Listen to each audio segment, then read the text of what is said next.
Have you been troubled by the recent current events of war beginning with Russia and Ukraine? If so, I've got 3 important keys that I want to share with you that you can remember to help you feel more at peace with all of this and the winding up scenes for the second coming. Stay tuned.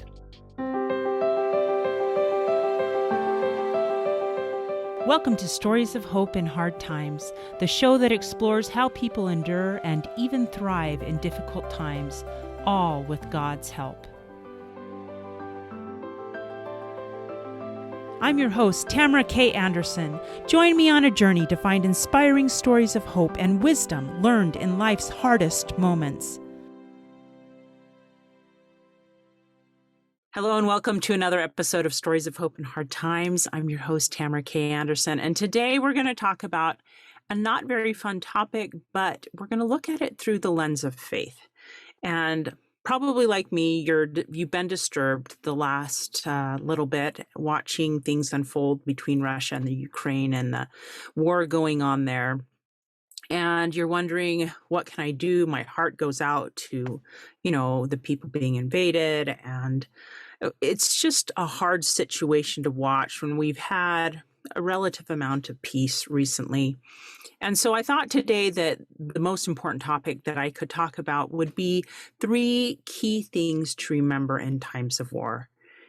And these things bring me peace. And so I want to share them with you so that hopefully it can bring you a little bit of peace. And it also will give you something that you can act on and not feel so powerless in these times. So the first thing is to remember that God is omniscient. And so this isn't a surprise to him. Now, if the word omniscient is big and you're like, Tamara, I have no idea what that means. It means that God sees everything. He knows everything.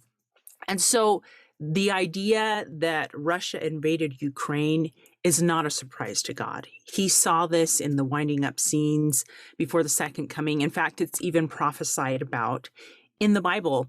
And I wanted to share this with you really quick this morning.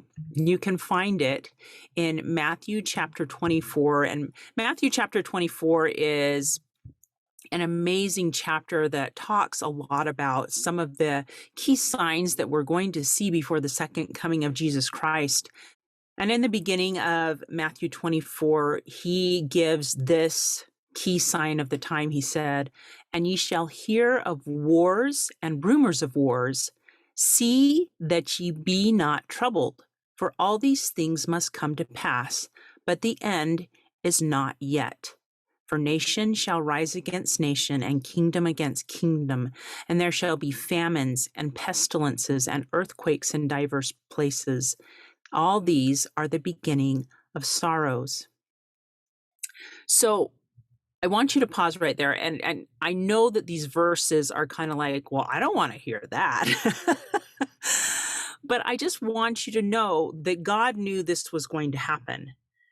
He knew that there was going to be wars and rumors of wars. He knew that nation was going to rise against nation and kingdom against kingdom.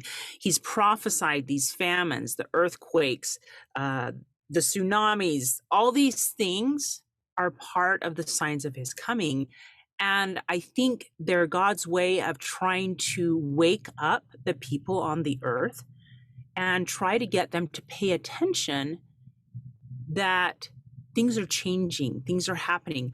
Often people will continue on their way until something shakes them up or there's a change that happens.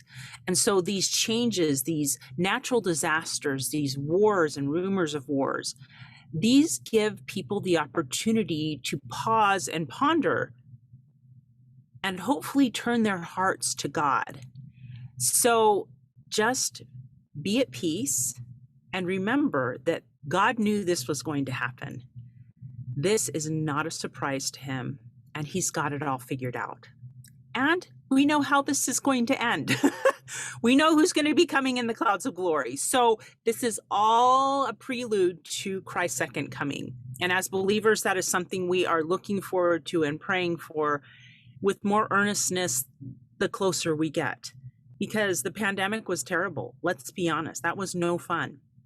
but adding wars on top of pandemics and famines and pestilences and more natural disasters, we're just going to have to cling to God. And so the next 2 points are things that apply to all of us that I think we can do and act on every day and help us as we're preparing for the second coming.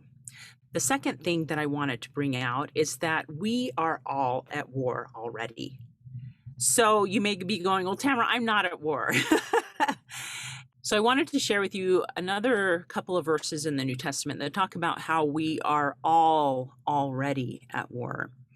And this is found in Ephesians chapter 6.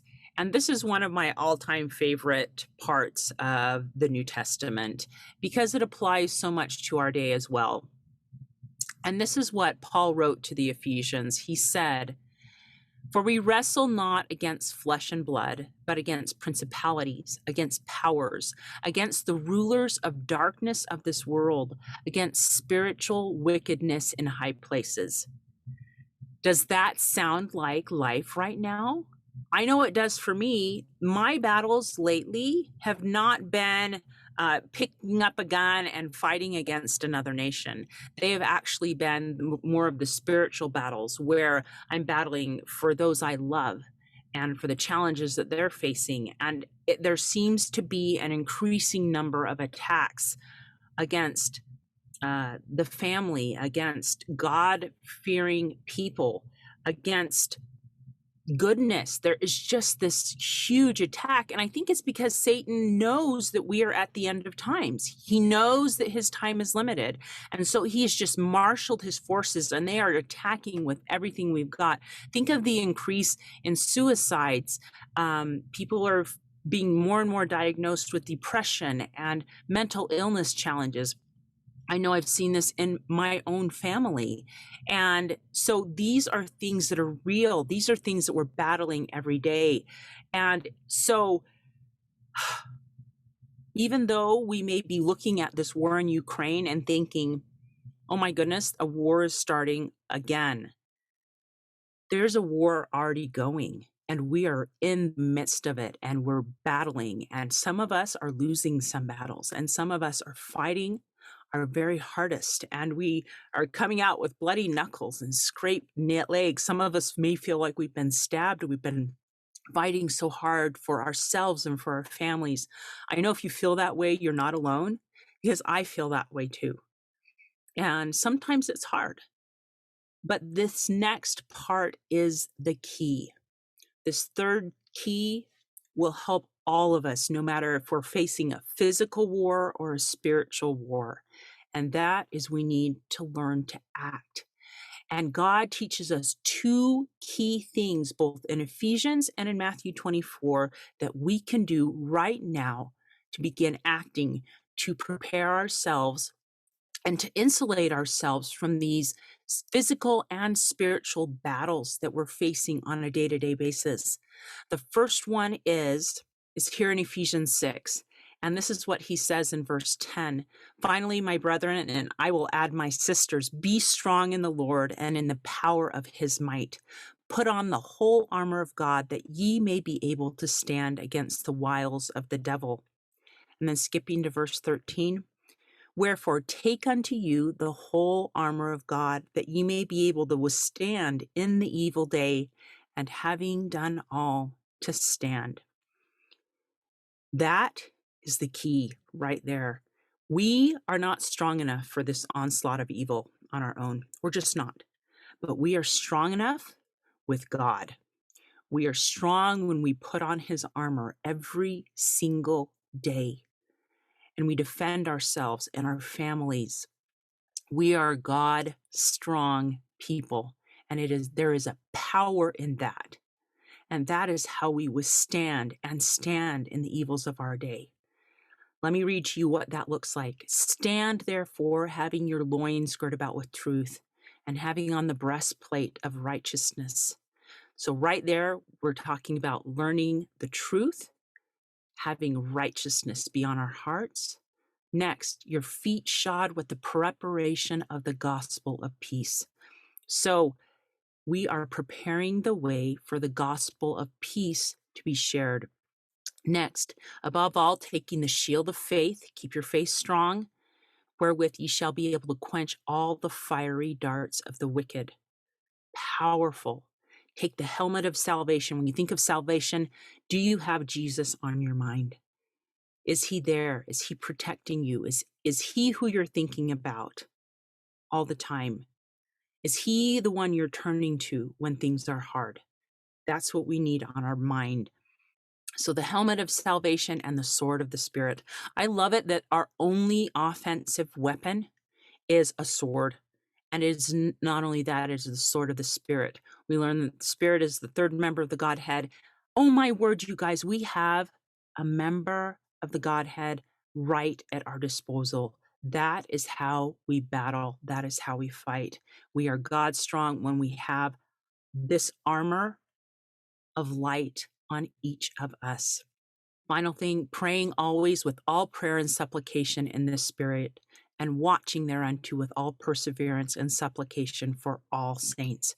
So we put on our armor every day, and then we pray and we watch and we work, right? That is what that looks like.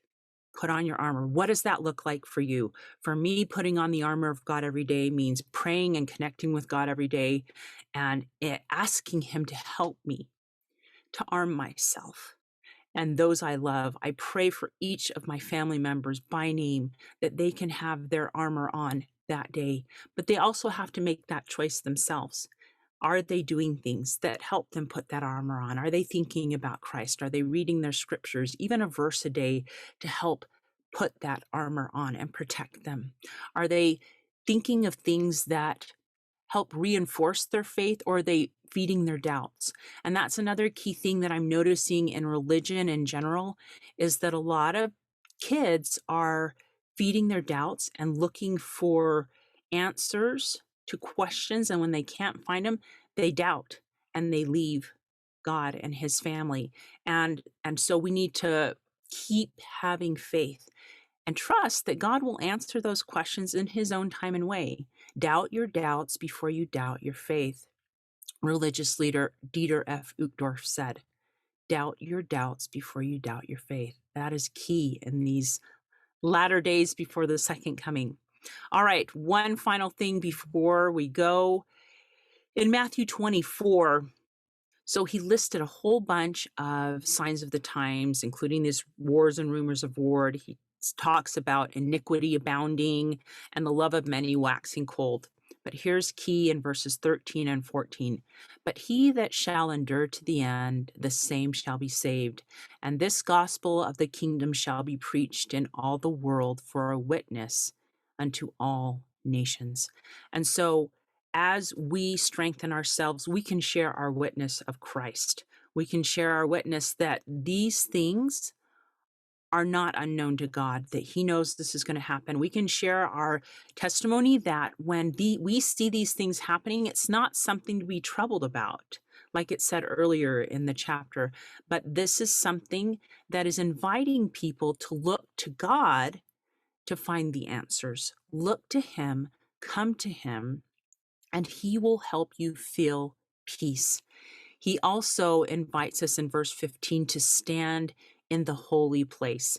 And what that means for me is to make little havens of peace.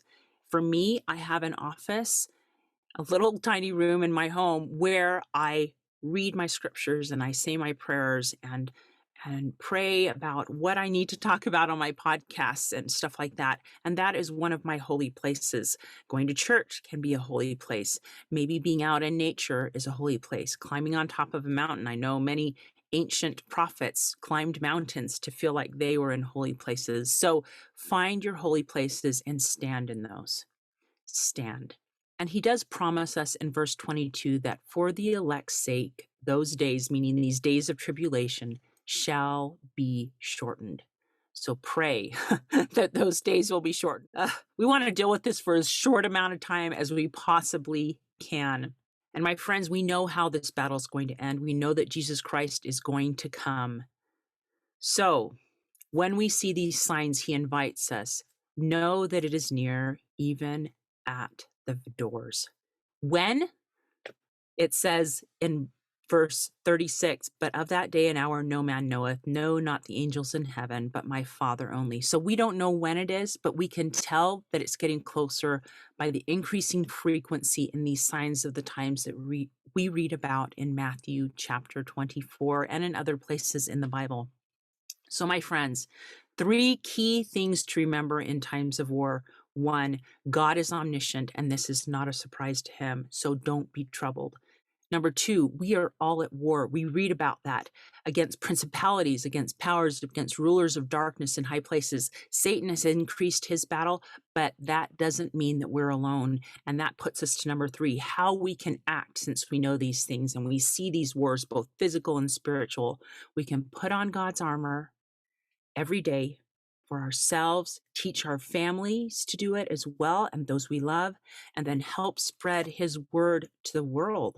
Tell people, guys, these are signs of the times. Jesus Christ is coming. These earthquakes, these wars, these tribulations, this pandemic, this all is to wake us up and to remind us to look to God. So my friends, fellow warriors in this battle for good against evil, stand. I want to conclude by saying this past weekend, we finished watching as a family the 3rd Lord of the Rings movies, and they are fantastic. I love the Lord of the Rings movies. They did such a great job with those. And at the very, very crux of the movie, Aragorn is standing against this huge giant who's knocking him out. This giant's about ready to slice his head off, and his friends are trying to get to him while this battle is raging. It's super fierce. And at that moment, something changes. And they are saved because all the wicked orcs are wiped out. And they run and they flee, and the battle is won. And my friends, that is how it's going to be someday. This battle against good versus evil is not new. It has been going on for a long, long time. But just know that Jesus will come and evil will be wiped out from the earth at a future not so distant time. So stay true, stay strong, keep fighting, be God strong, stand with his armor on you every day, and you will be able to withstand the evil day, as it says in Ephesians 6. I also invite all of you to follow me. I am launching a new brand, and I'm excited to announce it on my podcast. It's called Women Warriors of Light, and it's all about this that I've been talking about today. And for you men, just know, send your wives to me. I will keep speaking to both men and women on this podcast, but I specifically feel a call to talk to Christian women as we battle for our homes and families here in these winding up scenes before the second coming of Jesus Christ, that we need to band together as Christians and stand against evil by teaching people to look to Christ to strengthen their faith. So follow my new social media channels, Women Warriors of Light, and invite your friends to do that as well, because I know that we're all feeling a little worn out and run down, and we need each other as we continue in this fight for good against evil. Hope on, my friends. Hey, thanks so much for listening to today's show. If you like what you heard, subscribe so you can get your weekly dose of powerful stories of hope. I know there are many of you out there who are going through a hard time, and I hope you found useful things that you can apply to your own life in today's podcast. If you would like to access the show notes of today's show, please visit my website, storiesofhopepodcast.com. There you will find a summary of today's show, the transcript, and one of my favorite takeaways. You know, if someone kept coming to mind during today's episode, perhaps that means that you should share this episode with them. Maybe there was a story shared or a quote or a scripture verse that they really, really need to hear. So go ahead and share this podcast. May God bless you, especially if you are struggling, with hope to carry on and with the strength to keep going when things get tough. Remember to walk with Christ, and He will help you bear the burden. And above all else, remember God loves you.